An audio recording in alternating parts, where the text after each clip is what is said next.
Off the northern tip of New Zealand, the Tasman Sea meets the Pacific Ocean. 50 miles out, there's a spot known as Middlesex Bank. Here, the seabed rises from 3,000 feet deep to just over 100. Ocean currents draw up nutrients that support millions of small fish, food for some of the ocean's biggest: manta rays, tuna, and striped marlin. Right up amongst them is a fish so fast and deadly, it's called blue dynamite, the Mako shark. Makos have been clocked at speeds of 60 miles an hour. A special organ keeps their brain and eyes warmer than the surrounding water, making for sensitive vision and fast reactions. The most attractive thing I find about filming large animals is the challenge. You're in the water with an apex predator. Over the last 25 years, Mark Priest and dive buddy Rob Torelli have become two of Australia's leading underwater cameramen, specializing in sharks. You want to have a fair bit of experience and knowledge about the animals, and even with smaller sharks, that you've got to pick their behavioural patterns. When they do become aggressive, they become erratic, you've got to get out the water. There's no good being heroic. You always want to live to swim another day with these guys.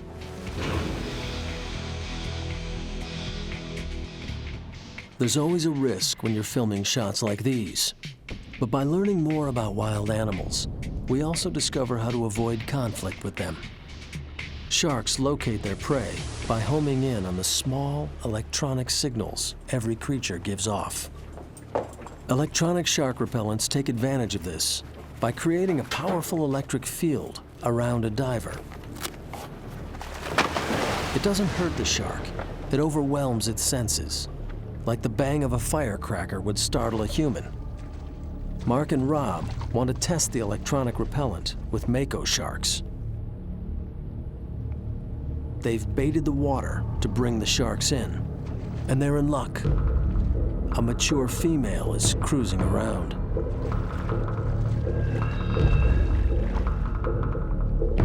Beautiful shark, absolutely fantastic shark. She was, probably about 8 foot long to 9 foot long. They've got razor sharp teeth and big mouths. When they bite, they play for keeps. A big Mako has several rows of sharp hook-like teeth designed to catch the fast-moving fish they prey upon. The males also use those teeth to latch onto a mate. A mature female like this one can often carry heavy scars. The bait has also attracted bronze whaler sharks. It is a dangerous situation to get yourself into, and one of the most important things you have to have is a good dive buddy that'll back you up in all situations. He's got to watch your back when things do get a little bit torrid. Both divers are hoping their electronic deterrents will provide a personal safety zone. But soon after they enter the water, things go wrong. The sharks seem overexcited, and before Mark and Rob can retreat to the boat, the sharks are onto them. The electronic deterrents are having no effect. The female Mako homes in on Rob. All he has for protection is his camera. The shark's teeth bite into the lens cover, leaving deep gouges. Neither diver can turn his back for a second. They're trapped in the water. All they can do is stay alert and fend the shark off with their cameras. If we didn't have our cameras, I think we would have had a fair chance of getting bitten. She was right on us, right on us.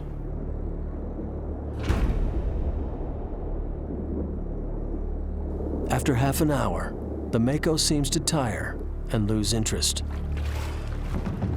Mark and Rob get out of the water as fast as they can. It's hard to say why the electronic deterrent didn't work. Maybe the Mako was just too excited by the bait to care. But while the experience was a scary one, Mark suspects the shark's intimidating behavior may not have been predatory. This sort of behaviour of biting objects is what gets sharks into a lot of trouble. They don't have any hands, they have nothing to feel with. They feel with their mouths. And a lot of the times it's a mouthing and tasting experience that they do. Northeast of Australia's Great Barrier Reef, you find the Coral Sea. Its tropical waters are home to many marine predators, from sharks to sea snakes.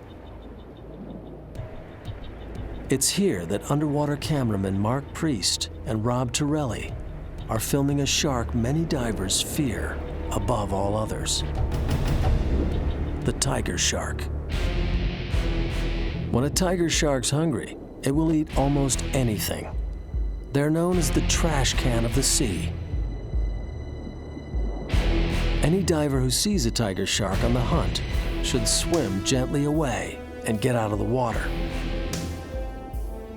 This female is about 12 feet long, and she's on top of Rob and Mark before they can do anything about it.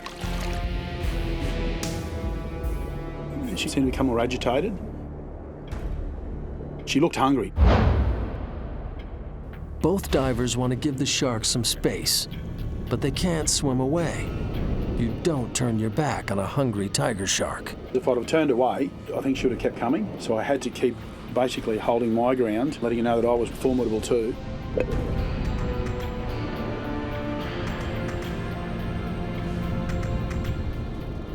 I was going to become her prey. Luckily for Mark and Rob, the shark is suddenly distracted. Rob and I, we heard this crunch. Just 15 feet below, the tiger shark bites a bronze whaler shark cleanly in half. It's a sobering reminder of just how quickly a big shark can kill.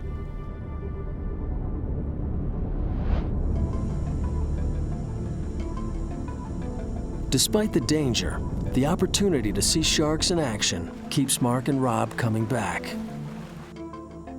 That, and the chance to share their experiences by filming them. What we'd like people to take away from our images is that sharks aren't just malicious killers. They're not there just to eat you, they're hunters. They're fantastic hunters. They're machines that are built to kill their prey. That's how they live, that's how they survive. The sea off South Australia is a paradise for underwater filmmakers. 50 miles off the coast, you find one of the area's best-known dive spots, Dangerous Reef. It lives up to its name. The waters here are swarming with sharks, including the largest of them all, the great white. Here's what draws them in: colonies of fur seals. With such a plentiful food supply, the great whites in these waters average 14 feet. That's up to 1,000 pounds of shark propelling a mouth with 3,000 serrated teeth. A bite takes just 2 seconds. Powerful muscles shoot the jaws out from the head. They smash together with massive force. Marine biologist and cameraman Richard Fitzpatrick has spent a lifetime studying these incredible animals. As a scientist, Richard is researching movement patterns. He's learned that sharks travel hundreds of miles to feed at Dangerous Reef. As a filmmaker, he wants to change people's attitudes towards sharks. To me, I'm out there primarily to learn scientifically and through the films to educate the general public about these animals that people fear. To film and study great whites, Richard must first attract them in. Sharks have an acute sense of smell and can pinpoint a potential meal from hundreds of yards away.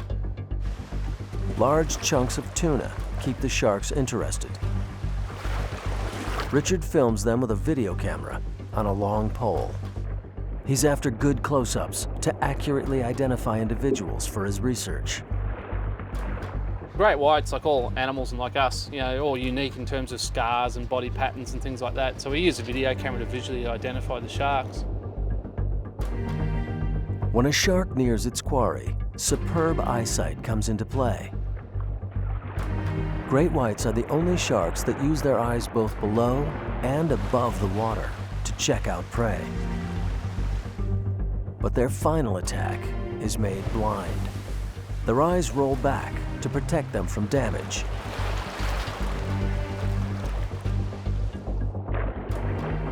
In those last moments, sharks rely on a sixth sense. They home in on the electrical signals all living creatures give off. What they're using are the black dots on the snout, little electrical sensors, and that tells the shark where the food is. But because the bait is dead, it's not giving off an bioelectrical field like living creatures do.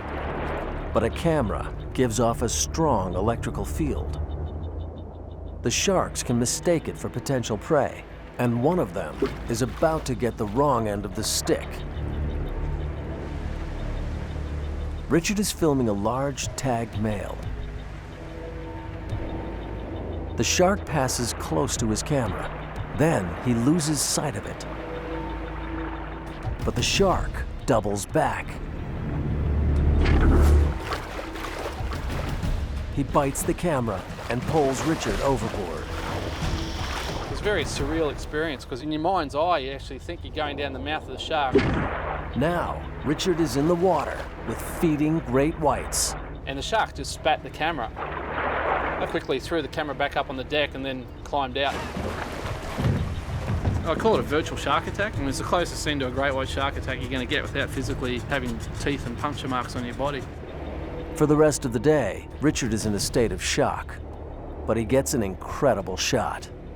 When the camera goes down the throat, the gills flare out, so you can see the light streaming in through the thing that probably the last thing a lot of seals and other animals get to see. Science gives Richard valuable insights into the life of the great white shark, but it's filming them that keeps his sense of wonder alive. When you film stuff that hasn't been filmed before, it's just such a cool high.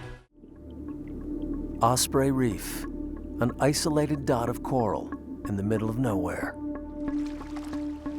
It lies 200 miles off the coast of northern Australia in the Coral Sea. The 15-mile reef teems with tropical fish, food for the many sharks that also live here. At 8 feet long, gray reef sharks are not the biggest, but what they lack in size, they make up for in attitude. If a gray reef feels threatened by a diver, it can strike like lightning, inflicting severe bites. Scientist Richard Fitzpatrick has a healthy respect for these magnificent creatures. He's here to study them, but he also films the sharks. That way he can share what he learns with a wider audience. For the last 8 years now, I've been conducting research on the sharks at Osprey, and what we've been looking at is growth rates, movement patterns, and things like that. We still have a lot to learn about sharks. The work of people like Richard helps to fill gaps in our knowledge. Underwater data recorders track daily movements. The data tells Richard where the sharks breed and what hunting strategies they use. But working with sharks 200 miles from the mainland is risky. The expedition ship carries full first aid equipment. But if Richard was the victim of a serious shark attack, he'd have to rely on a rescue helicopter. Sharks are particularly dangerous if they associate humans with food. Richard has developed a safe way of bringing them in. We put the food into a crate so they smell and come in, but we don't want to feed the sharks and upset the ecology and balance out there. And because I'm actually doing research on these animals as well, and we're trying to look at their natural behaviour. Today, the sharks are behaving anything but naturally. As soon as we hit the water, you could tell something was up. Just the body language of the sharks. It's like an electric vibe kind of thing. And we had about 40 sharks around us. Then I decided to go directly above the crate because I wanted to shoot down on the pack of sharks milling around the place. Out of the corner of his eye, Richard recognizes an ominous sign. One of the sharks arches its back, fins pressed down. Before Richard can move away, another shark shoots upwards, straight at him. As soon as the shark strikes, it triggers a pack attack. In seconds, sharks are coming at Richard from every direction. Sharks are just pelting in from everywhere. I was getting rammed all over my body. It was like a scene out of the Matrix. It was just bizarre, just spinning and beating sharks off, and they just kept coming. I had my camera running, but the whole time I had this one grey reef shark on my left leg. The bottom jaw was flicking on the calf. And by spinning in the water, it was the only way I could keep my calf muscle out of the mouth. Richard does everything he can to prevent the shark from biting down and creating a medical emergency. You're just preparing yourself mentally that as soon as it does bite, to reach down and grab the shark by the gills so it doesn't take that bit of flesh. Because it's easier to stitch up a bite than, fix up a crater. With his adrenaline pumping, Richard feels as if the attack goes on for minutes. The whole event just went for over 12 seconds and then bang. Everything stopped, all the sharks just stopped attacking and they just cruised out back into the normal motion again. When I came up to the boat, my calf muscle just had lots of scratches from the teeth, so I had no teeth lock in actually, which was quite lucky. To this day, Richard has no idea of what went wrong. Perhaps the shark sensed an unusual electrical signal from Richard's camera, and this sparked an automatic response. It's another example of how complex sharks are, and how little we understand them. It's very important for us to put stuff back into the scientific community and the general community by supporting new types of research. We're using video as a technique to learn about these animals, to prevent people from getting hurt by them. Not just out there make a film and that's it, but give something back. Shark experts Val and Ron Taylor pioneered underwater filmmaking. For decades, their shows have taken viewers into the danger zone with some of the largest sharks in the oceans. They want to show us that sharks have their place in this world. They're not mindless killers, but they do demand respect. Every time the Taylors climb into the water, they know they're at risk. The California coast, to the west of the United States, is a hotspot for sharks. 72 miles off San Diego, the Taylors are filming blue sharks for a documentary. Blue sharks grow as long as a family car and eat almost anything, dead or alive. They swim at more than 25 miles an hour and dive to 1,100 feet. Val has studied their behavior. Blue sharks are very, very beautiful, lovely gunmetal blue, and they live in the deep ocean. The only thing that will bring them to the surface is food. The Taylors tempt them up by putting out a trail of fish blood and meat. To get good footage of an animal underwater is far more difficult than doing it, say, on land. First of all, you have limited visibility. You generally have to attract the animal to you. After years of practice, Val can hand feed sharks to keep them in front of the camera. She just has to avoid their teeth. Most sharks, when they finally decide they want to know what you are, will feel with their teeth. They don't have hands. They can't go up and feel with their hands. They feel with their teeth. The first touch may do no damage, but as soon as the shark moves its head, its teeth slice through flesh. We were working with Howard Hall, another well-known underwater photographer, and he jumped in the water and he came out and he said, "There's a lot of sharks down there." He said, "Someone's going to get bit." And I said, "Well, it won't be me. I've never been bitten. I'm not going to get bitten." Val knows the sharks are there for the fish, not for her. But there are so many, it's hard to keep track of them. I'd been in the water about 2 minutes. It was very busy. I didn't know where to look. I couldn't even see the other divers. I was just so busy with sharks. And I just felt a bump, just a gentle bump on my leg. And I looked down, it was in a shark's mouth. And I thought, uh-oh, no, not good. And as I looked down, it moved its head. One movement. And I grabbed its nose, held its nose with one hand and started punching it in the gills. Sharks hate that, with my other hand. And it let go.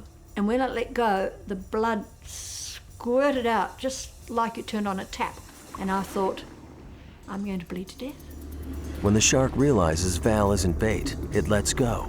But even a gentle bite slices through her wetsuit and cuts in deep.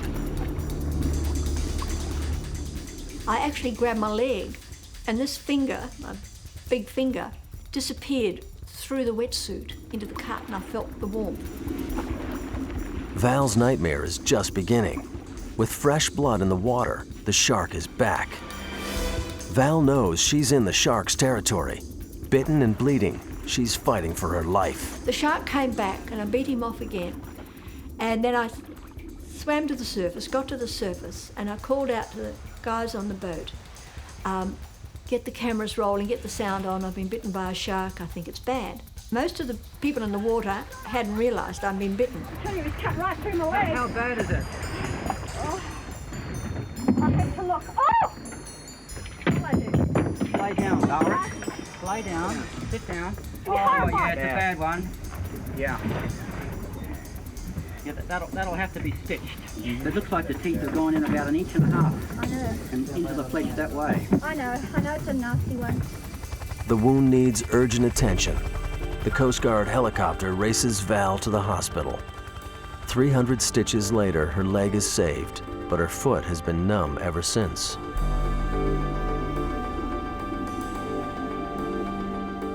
Val's spent her life trying to show the world what a magnificent creature the shark is.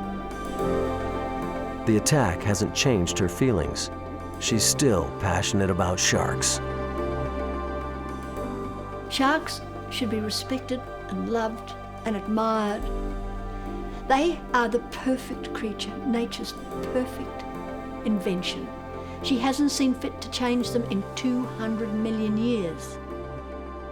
All wild animals belong where they are, and we should love them, admire them, and leave them be.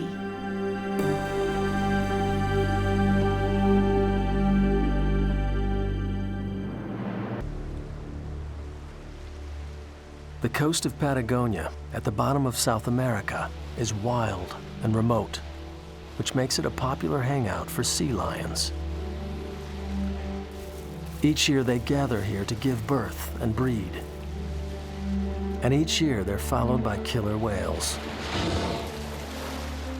Sailors named them killers when they saw them attacking other whales. They're actually orca, the largest species of dolphin. They grow up to 28 feet long and can weigh around 5 tons.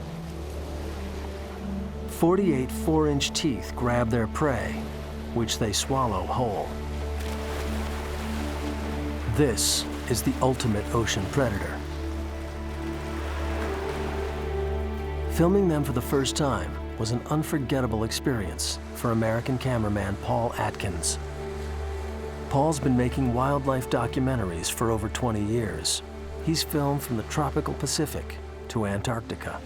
I can't imagine doing anything else for a living. It's the greatest job in the world. I film wildlife because I have a degree in marine biology and I've been fascinated by what goes on in the ocean ever since I was a little kid. Where do those creatures come from? What's down there? And that translated into filmmaking. Paul's fascination for the ocean and the animals that live there leads to one of his hardest assignments. Every year, one family group of orca returns to this beach, just as newborn sea lion pups enter the water. To have a chance to go to Patagonia, Argentina, and watch this race of killer whales that had learned how to catch sea lions off the beach, actually slide up the beach and grab sea lions off the beach. This was an amazing opportunity. Killer whales can swim at 25 miles an hour. Their eyes are covered with a special oily mucus that allows them to see equally well, both below and above the water. They pinpoint prey with deadly accuracy.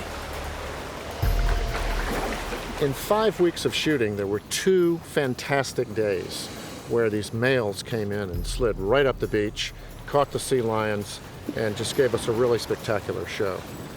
We knew we'd gotten the footage topside. We knew we had some really good stuff. But it just didn't seem like enough. We're filming a marine predator. It's sliding up the beach. A lot of the action is occurring in the water, actually underwater. The water's murky. To get the shots, there's only one solution: get in the sea.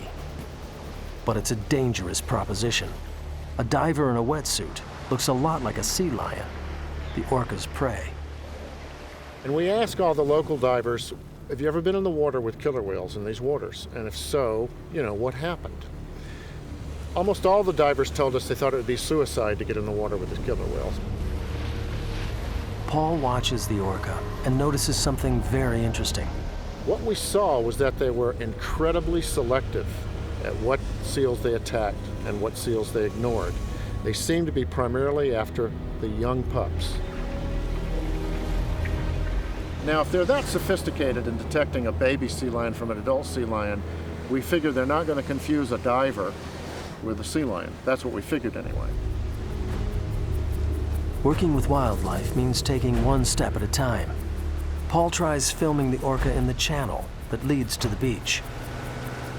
So we got in the water, and we were hanging on to the side of our inflatable, and coming down the channel straight towards us were these huge dorsal fins. And I thought to myself, I've got a choice right now. Either I let go of this boat, swim out and film this, or I call this off and get back in right now. Because there was a part of me that wanted to do that. Paul knows that wild animals can be unpredictable, but he trusts his research. He launches himself into killer whale territory. One of them heads straight for him. It looks him right in the eye, but swims on by. And then the next thing we tried to do was to position ourselves right in front of the sea lion colony. Cameraman Paul Atkins and his team are filming killer whales snatching sea lions from the surf. They've got the surface shots. Now they want the underwater action. It's never been attempted before, so preparation is the key. Whenever we do something like this, it's always after studying the animals for a long time, taking the advice of local experts, and watching carefully to judge the animal's behavior before you take a risk like getting in the water with a killer whale. The water was only about chest deep, and we were standing like that with our cameras, waiting for the killer whales to come down the channel, and behind us were the sea lions. Now remember, we saw the dorsal fins coming down, and we were standing there looking at us. We looked at one another like, is this the right thing to do? Have we gone nuts? We turned around, and the sea lions were looking at us like, are you crazy? Get out of the water. As the sea lions flee up the beach, a dorsal fin breaks the water.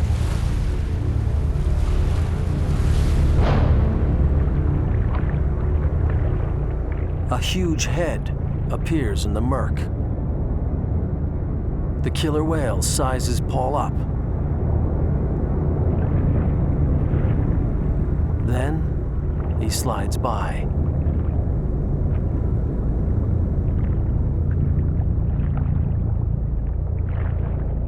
It was the most amazing moment when this huge male killer whale was coming towards us in the water, and we were underwater.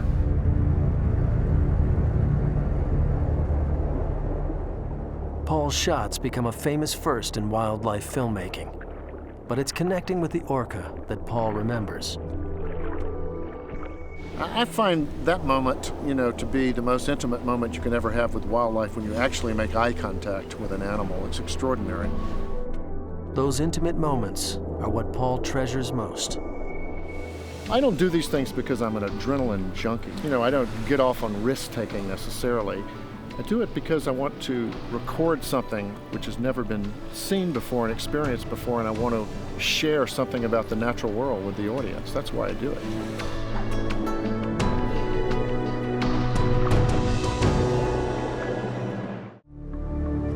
There are plenty of places where you can pay to experience a little danger, but they don't get much more picturesque than Walker's Cay in the Bahamas. Every day, a boatload of adventurous tourists enjoy one of the most exciting shark dives there is. The action is so spectacular that it also attracts filmmakers. Originally an adventure photojournalist, for the last 14 years, Mike Bana has been a TV producer and underwater cameraman. Mike's passion is predators. His job and his life rely on thorough research and preparation. Learning about an animal before you work with it is vital. Spend time with it, watch it, get to know how it's behaving, why it's behaving like it is, before you take that opportunity to get in there and try and film it. No matter what happens in the field, if you're well prepared, you can deal with pretty much any situation. Mike's at Walker's Cay to film a unique interaction between the tourists and sharks. Under expert supervision, the divers enter the water before the sharks are summoned. That's to stop the sharks from associating tourists with food. When everyone's ready, a frozen lump of bait is dropped in the water. That's the dinner bell for dozens of sharks. Caribbean reef sharks and blacktip sharks get up to 8 feet in length, so they're a formidable predator. When they're excited, they can be a very dangerous shark indeed, and there's been a number of attacks on humans. The sharks are feeding voraciously. This behavior is often described as frenzied, but it's not. The feeding frenzy is one of the most enduring myths of shark behavior, and Mike is passionate about busting this popular misconception. I don't think there's a blind feeding frenzy. I think it's important in the work that we do in bringing films about sharks to the world is that we give people an opportunity to see sharks as they really are, as the animal that they are, rather than the beast that we make them out to be.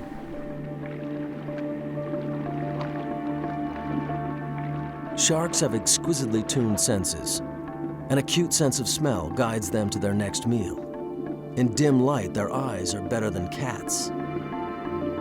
Even in zero visibility, they detect an animal by the electric field it gives off. An animal with such highly tuned senses doesn't bite by accident. Sharks know exactly what they're doing. As long as the tourists keep a respectful distance from the feeding sharks, they're safe. But Mike's filming the action up close, and his only protection is his camera. The camera for me is also a shield. It weighs nearly 100 pounds. It's made of aluminum, very, very strong and very tough. So in a situation where animals are moving towards me, the camera is always between myself and the animal. The only added protection that we were using was that our air hoses were coated in a steel mesh, just so that if they did get bitten, we weren't going to lose our air supply on the bottom. Everything's going as planned, with Mike and another cameraman covering the action.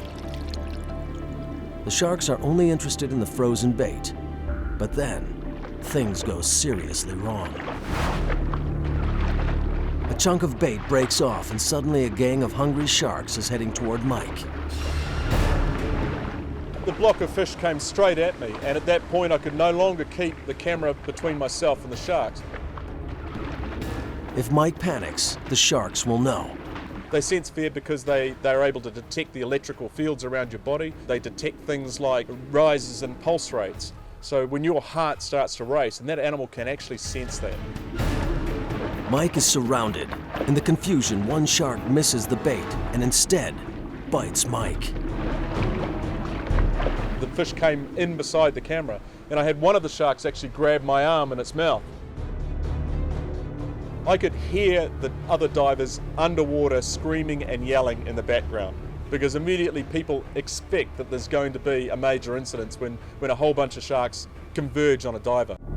Cameraman Mike Bonner is filming feeding sharks when things go horribly wrong. A lump of bait gets pushed his way, and in the confusion, one shark bites Mike on the arm. Potentially an animal at 8 feet could easily have taken my arm off, so it was a real threat. When it bit down, I could feel its mouth on me. I realised what was happening, tried to remain as calm as I possibly could.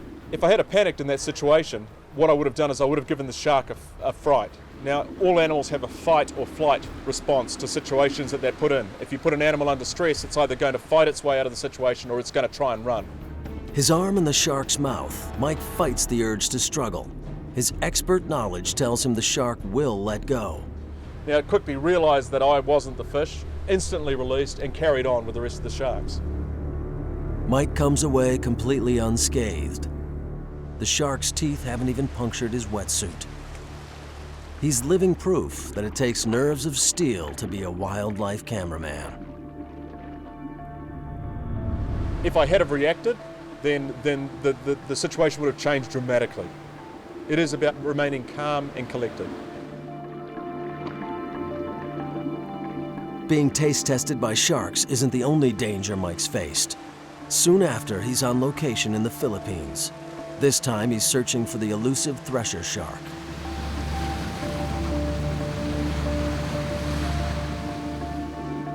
Threshers can grow up to 11 feet in length, and that long whip-like tail has earned them another name, the fox shark.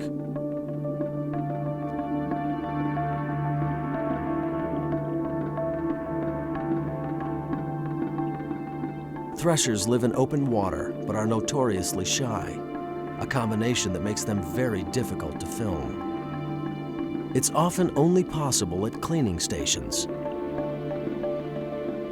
Here, small fish make a meal of the parasites that cling to their giant clients. But filming the threshers getting their valet service will be hazardous. The sharks are easily scared by scuba bubbles. Mike has to resort to complicated rebreather gear. A chemical compound removes the carbon dioxide from his breath and allows him to rebreathe the rest. 2 or 3 people die every year using this equipment, and even when it's used properly, it has its dangers. Within 10 days of filming, our bodies were so full of both oxygen and nitrogen that we had to actually stop filming for a few days to allow our bodies to recover. As Mike and TV host Ian Gordon search for the thresher, they see disturbing signs. The reef is like an underwater ghost town. It's as if everything is hiding. Finally, they find their mysterious quarry.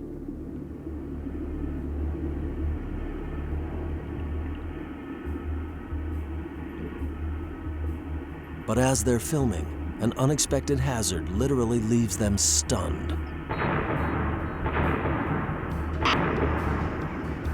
Fishermen are bombarding the reef with dynamite, an illegal and devastating way to catch fish. Dynamite fishing is one of the most destructive methods of fishing there is. The dynamite's dropped to the bottom. When it goes off, it stuns all the fish float to the surface.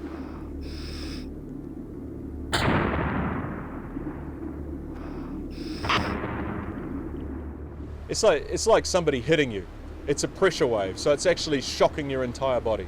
There's that moment almost like when your TV set loses signal, that you're completely, absolutely floored. You can't move, you suddenly sort of come around and realise that that's what's happened. Your ears are ringing, and trying to get your bearings again and get focused was extremely difficult for about a minute after that. It's clearly distressing the sharks too, and the state of the reef gives Mike even more reason to worry. So you can tell a dynamite fished area in that all the soft corals are dead, there is nothing left in terms of marine animals, and often there's great hunks of the reef blown clean away. This was one particular cleaning station that was one of the last left on that entire reef system. Now with that station gone, that meant those sharks would have no relief from the parasites that they're constantly doing battle against. Wildlife filmmakers accept their job can put them in jeopardy, but that jeopardy multiplies when humans enter the equation. To Mike, the risks are worth it. The opportunity to find something that has never been documented before and put that on film, that's the thing that makes this job absolutely unique, and it's the thing we're always striving for. Off the coast of South Australia lies Dangerous Reef. It lives up to its name. It's one of the best places on Earth to film great white sharks. This is why they're here. The fringes of the reef are a major breeding ground for fur seals. And sharks eat seals. Even professionals who make their living filming sharks don't go in the water here without a cage. All of the live shark sequences for the movie Jaws were filmed at Dangerous Reef. And this is the man who filmed them, Ron Taylor.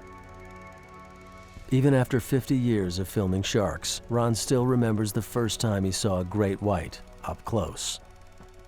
The hair actually stood up on the back of my neck, and that had never happened before. It must have been a primitive instinct, an instinct of self-preservation that said, that is a very dangerous animal. Ron's wife Valerie has been his filming partner since the 1950s. When they started filming, very little was known about sharks. To get up close, Ron invents the chainmail suit. Here, the suits are put to the test for the very first time. The metal mesh protects the tailors without harming the sharks in any way. Sharks explore their world using their teeth. They soon learn that Ron and Val are not a meal. But there's one shark they don't even try it with: the great white. Ron knows that its jaws are just too powerful, thanks to a unique feature. The great white can detach its upper jaw from its skull, allowing the jaw to close with incredible force. They've got such big teeth, powerful jaws, that an investigating bite can be fatal. When I first saw the white shark, I thought it was just a giant marauding killer, but I found that they were a magnificent creature. I had a great deal of respect for them. When the Taylors get the call to work with live great whites for the movie Jaws, the safety of the sharks is their main concern. They're horrified when a shark gets caught in the cables that secure their filming cage. The shark swam into the bridle, right up to its fins, and got caught and went crazy and was thrashing around. With the shark's life in danger, Ron thinks how he can save it. But at the last minute, the shark frees itself. That was a very lucky shark. He was alive and he swam away. A few years later, history repeats itself with dramatic consequences. I was in the cage with Valerie, filming the shark swimming around, and the shark swam over the top of the wire, and it rubbed against the shark's belly, and he flipped his body around and tangled himself in the steel cable. And the more he struggled, the more he tangled himself. And the cable was through his mouth and around his tail. He was actually pulling the cage down. It's a terrifying ordeal for both the Taylors and the shark. After about 10 minutes, the shark tired and was just hanging limp in the water. I thought, this shark's going to die unless we do something. Off the coast of Australia, a great white shark is tangled in the cables of a filming cage. Exhausted by the struggle to break free, the shark may have only minutes to live. To save the animal, Ron and Val Taylor must venture out of their cage. But the shark baits are still in the water. The fear I have when I'm outside the cage is that there'll be a second great white come along, and you don't see it coming. With little regard for their own safety, Ron and Val leave the cage. The shark appears lifeless, but with a 1,000-pound great white, anything can happen. Despite the risk, they're determined to do whatever it takes to free the shark. I found that I couldn't untangle it. It was too tightly tangled. With the clock ticking, Ron makes one last-ditch effort to save the creature he loves and respects. The only way to release the shark was to take it ashore. We buoyed the shark up with a big float, and I actually swam it into shore. It was only about 50 yards away. The shark shows no signs of life as Ron drags it ashore, but the Taylors aren't ready to give up. The shark's looking pretty sick at that time, but when we were disentangling it, Valerie could feel muscular movements in the body of the shark. So we felt that it was still alive, and that's why we persevered. Freeing the shark is only half the battle. The animal is no longer breathing. But how to resuscitate a 1,000-pound great white? When we turned it around into the sea, there was little waves coming in, and we sort of opened its mouth and was hoping that aerated water was going into its mouth. What Ron is doing is incredibly dangerous. If the shark suddenly comes to, things could quickly turn nasty. We were in knee-deep water. It could have turned around a bit, but I don't think sharks think that way. I think All that shark wanted to do was get away. And it just swam away with such vigour. We thought, wow, terrific, it's alive. In a career filled with highlights, the rescue of the great white remains one of Ron's most satisfying moments. The sharks have been very good for us. We had filmed them, and in their environment, they're just magnificent. And when I saw one in danger of dying, I felt, I've got to do something about this, and I did. Tropical Malaysia is home to underwater cameraman Simon Enderby. A marine biologist, Simon turned to filming as a way of sharing his love of the undersea world. After 10 years and thousands of dives, he knows it's not always the big fish to be wary of. One of the most aggressive fish on the coral reefs here isn't a big shark, it's not a tiger shark, it's not a thresher shark. It's a fish that's about 1 foot long. The triggerfish, and you're swimming along quite happy amongst all this great coral. Before you know it, a bolt out of the blue, this triggerfish comes shooting out and starts attacking it. Well, a lot of it is basically territorial. They're highly aggressive during the nesting season, so they're coming out and protecting their nest, and you've got to keep your wits about you. The teeth are really big, peg-like teeth that can seriously take a chunk out of you or a chunk out of the camera as well. It was an even smaller fish that put Simon in fear of his life. We didn't know that that a fish sort of this size, sort of like an 8-inch long fish, could actually ultimately end up killing you. Simon's toughest ever assignment is filming millions of sardines that gather off the South African coast each winter. Sardines grow to only 8 inches, but there are so many that they attract hungry predators. What's chasing them is these common dolphins, which then round them up and break off big balls of sardines from the main shoal and form bait balls, which is basically maybe 1,000 sardines all bunched together, being rounded up by dolphins, which are acting like sheepdogs, and then bring them up to the surface, and they're just pelting in there and grabbing fish. But that's just the start of it. Now the sharks move in. Copper sharks or bronze whalers are the most common, snapping at everything in front of them. Up to 10 feet long and weighing 600 pounds, they're known to attack people. If you happen to be on the wrong side of the bait ball at the time the shark comes out whilst it's chomping, then you've got a pretty sticky situation. There's also danger from above. You've got gannets from the sky shooting down, dive bombing onto the sardines from the top, and then you've got the sharks, the opportunists, that are coming up them from the bottom. Of course, we want to get as close to the action as possible, but in this case, getting too close was putting yourself into a dangerous situation. I could suddenly feel sardines under my armpits and around my neck. And the little flag went up in my head, sort of, this isn't right. You need to fin backwards as quickly as possible. Simon's in the sardine soup the sharks are eating. They're just automatically heading into the mass of fish and just, snapping their jaws as they go through and gulping down fish as much as they possibly can. You can't always see the ones in front of you, let alone the ones behind you or above you or below you. Simon's followed the rules for filming in shark territory, but the rules just changed. There's a huge bang underwater. A shark hits hard. The camera is pushed back into my face, and it's like, whoa. It's a close call. The shark bites the camera and not Simon. Despite the danger, he continues filming and captures some amazing shots. That's what you want to do. You want to capture these moments and share it with as many people as possible.